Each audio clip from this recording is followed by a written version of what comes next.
Assalamualaikum warahmatullahi wabarakatuh.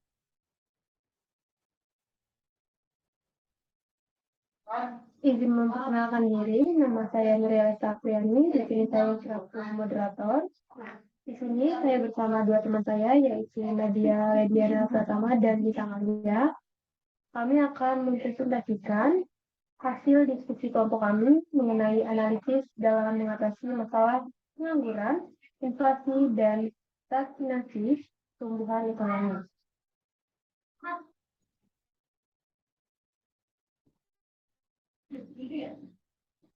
Materi yang pertama akan dibacakan oleh Nadia, kepadanya dipersilakan.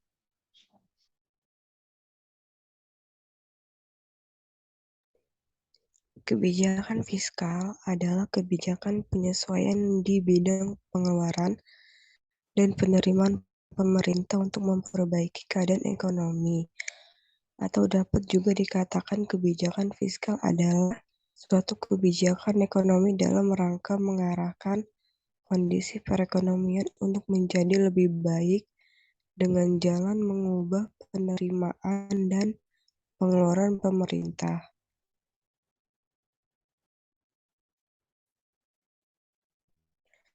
Instrumen-instrumen kebijakan fiskal yaitu 1.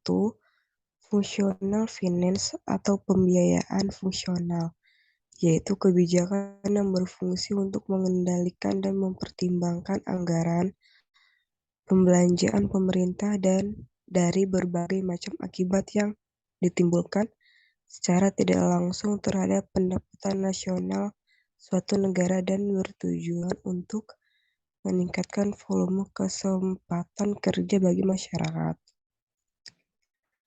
Kedua, the managed budget approach atau pengelolaan anggaran, yaitu kebijakan yang dikeluarkan oleh pemerintah yang berfungsi untuk mengatur jalannya anggaran pemerintah yang meliputi hutang dan perpajakan hingga tercapainya kestabilan dalam ekonomi. Baik, terima kasih atas materinya. Materi selanjutnya akan dibacakan oleh Bintang, kepadanya dipersilakan. Baik, di sini saya akan melanjutkan materi selanjutnya, yaitu analisis kasus. Kebijakan fiskal tahun 2020 dilakukan secara luar biasa atau extraordinary dalam rangka membantu masyarakat dan dunia usaha untuk pulih dan bangkit kembali di masa pandemi COVID-19. Menurut Sri Mulyani dalam konferensi pers, realisasi pelaksanaan APBN tahun anggaran 2020 pada Rabu 7 Januari 2021 melalui video conference, ia mengatakan bahwa tahun 2020 merupakan tahun yang luar biasa yang menyebabkan APBN berubah secara luar biasa juga. Menku menjelaskan bahwa melalui perubahan APBN 2020 pada Perpres nomor 54 tahun 2020 dan Perpres nomor 72 tahun 2020, pemerintah melebarkan defisit ke 6,34% dari PDB sebagai langkah ekstraordinari menghadapi pandemi COVID-19.